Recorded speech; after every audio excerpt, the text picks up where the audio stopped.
సుదీర్ఘమైన రాజకీయ ప్రస్థానం. రాజకీయం మాత్రమే కాదు, సాహిత్యం, సినిమా, వ్యాపారం, అలాగే ప్రత్యేకమైన అభిమానం తెలుగువారంటే. ఆయనని మన తెలుగు రాష్ట్రాల్లో ఒక రాజకీయ సంచలనం అని చెప్పాలి. ఈసారి తానా మహాసభలకి ముఖ్య అతిథిగా విచ్చేశారు. శ్రీ రఘురామకృష్ణరాజు గారిని మాట్లాడవలసిందిగా సవినయంగా కోరుతున్నాం.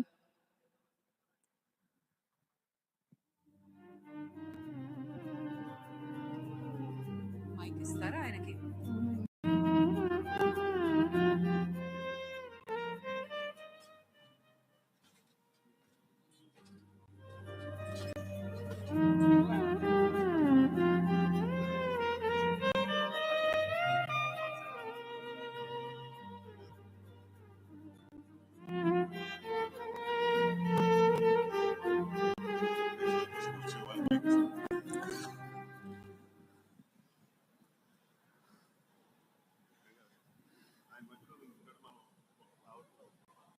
అందరం అవసరం.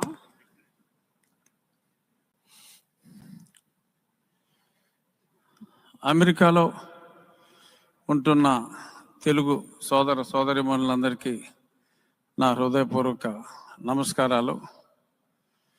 తానా ఇప్పుడు 77లో ప్రారంభమై మరి ఆంధ్రప్రదేశ్లో ఎన్నో సేవా కార్యక్రమాలు నిర్వహించడం జరిగింది. నేను కూడా ఇది నా 4వ తానా వేడుకల్లో పాల్గొవటం. గతంలో డెట్రాయిట్లోనే ఒకసారి పాల్గొవటం జరిగింది. మళ్ళీ డెట్రాయిట్లో స్నేహితులు గంగాధర్ గారు, ఇంకా తానా అంటే మా అందరికీ కళ్ళలో కూడా గుర్తుకొచ్చే వ్యక్తి కామటి జయరామ్ గారు,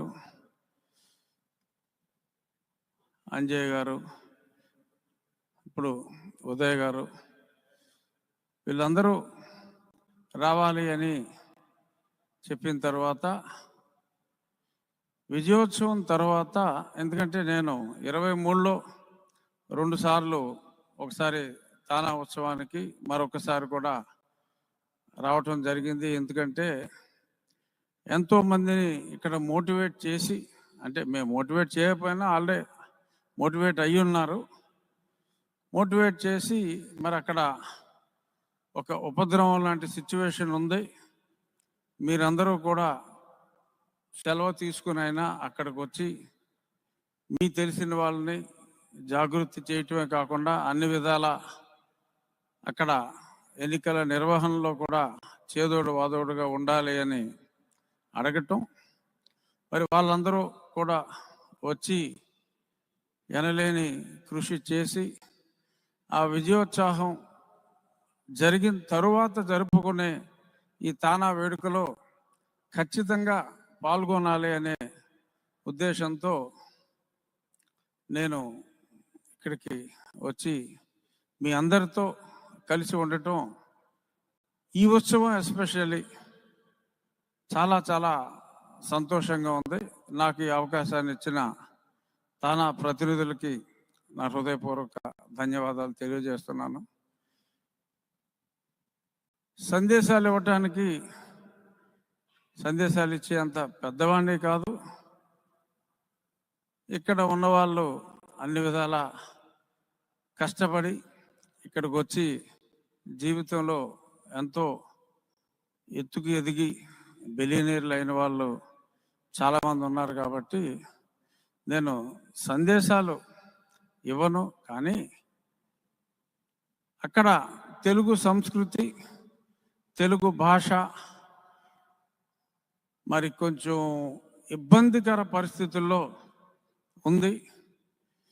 తెలుగు ఇక్కడ మన బడి అనే ఒక మంచి కార్యక్రమం నిర్వహిస్తూ మన భాష, మన సంస్కృతిని మర్చిపోకూడదు అని ఎంతో ప్రాధాన్యత ఇచ్చి, సుమారు నిన్ననే మన బడి నిర్వాహకులు కూడా కలవటం జరిగింది.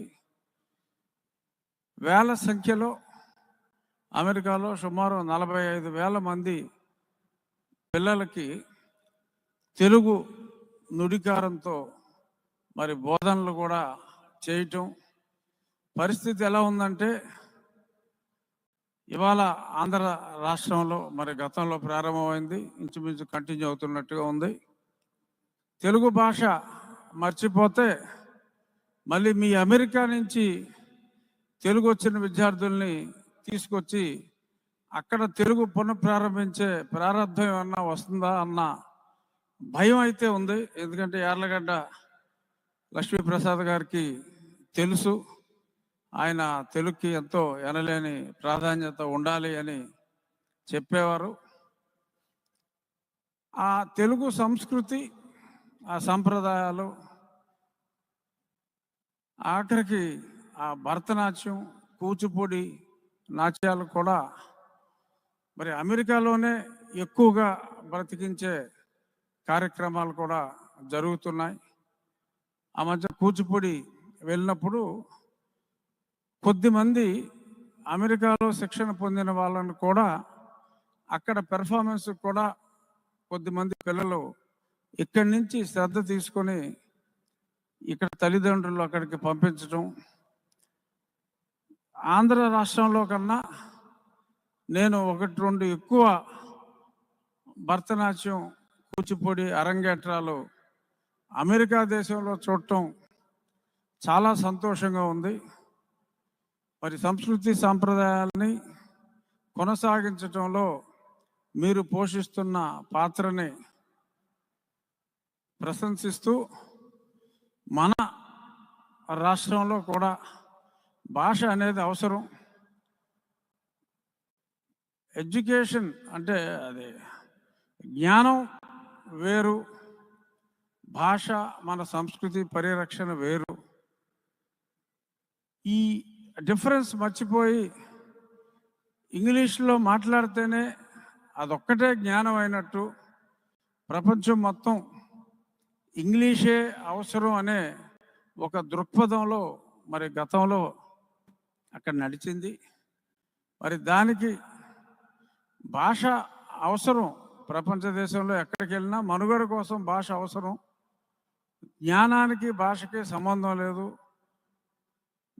మైథిలి అనే ఒక చిన్న లాంగ్వేజ్, లిపిలేని లాంగ్వేజ్ను కూడా పరిరక్షించుకోవడానికి భారతదేశంలో అంటే ఒక తమిళ్ అనేది ఒక పెద్ద లాంగ్వేజ్, ఓల్డెస్ట్ లాంగ్వేజ్, వాళ్ళు ఎనలేని కృషి చేస్తున్నారు.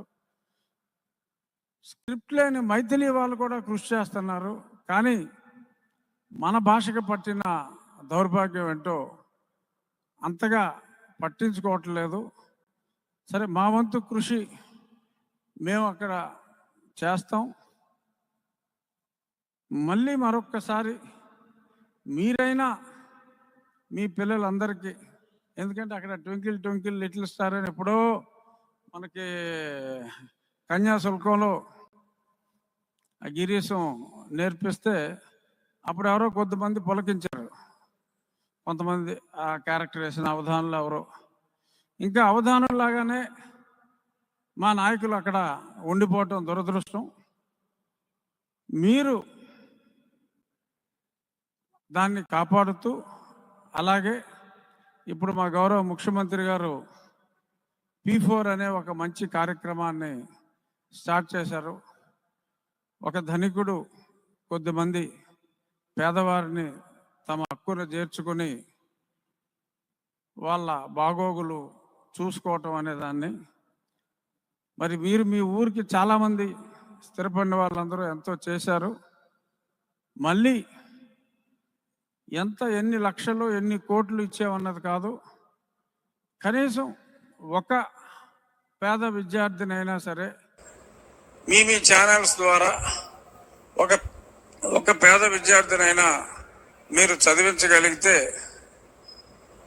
మీరు చదివించే విద్యార్థి చక్కటి తెలుగు మాట్లాడాలి అని మీరేమైనా ఒక కండిషన్ పెడితే మా పాలకుల్లో కొంత మార్పు రావచ్చు.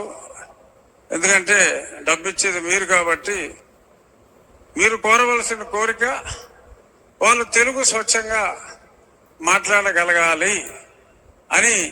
మీరు డబ్బు ఇచ్చేటప్పుడు ఫోటో దిగి వెళ్ళిపోవటం కాదు, ఆ కండిషన్ పెట్టాలి అని. ఇదేదో నేను అక్కడే చెప్పొచ్చు, కానీ మరి కొన్ని చెప్పవలసిన చోటే చెప్తే చేరవలసిన చోటకి చేరుతుంది కనుక మిమ్మల్ని అభ్యర్థించడం జరుగుతుంది. అలాగే మరి అందరూ ఎంతో ఎత్తుకి ఇక్కడ ఎదిగి ఉన్నారు కాబట్టి మన రాష్ట్రంలో పురోగవృద్ధికి మీ వంతు సహకారం అందించాలని, అలాగే మరెన్నో ఉన్నత శిఖరాలకి మీరందరూ చేరాలి అని, ఎంత ఎత్తు ఎదిగినా మాతృభూమిని, మాతృభాషని మా వెంకయ్యనాయుడు గారు తరచూ చెప్తూ ఉంటారు.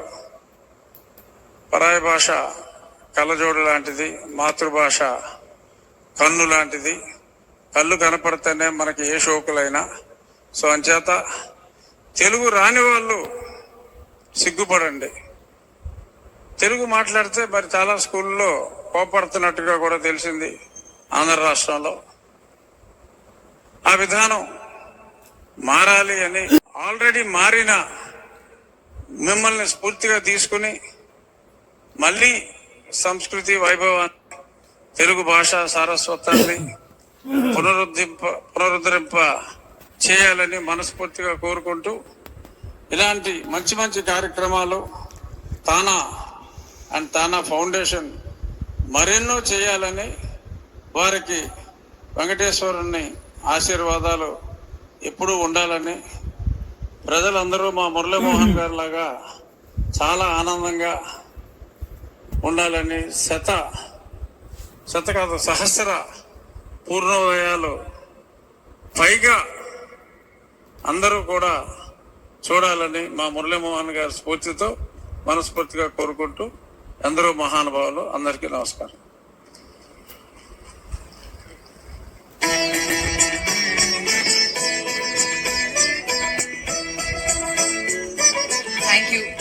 Thank you very much sir.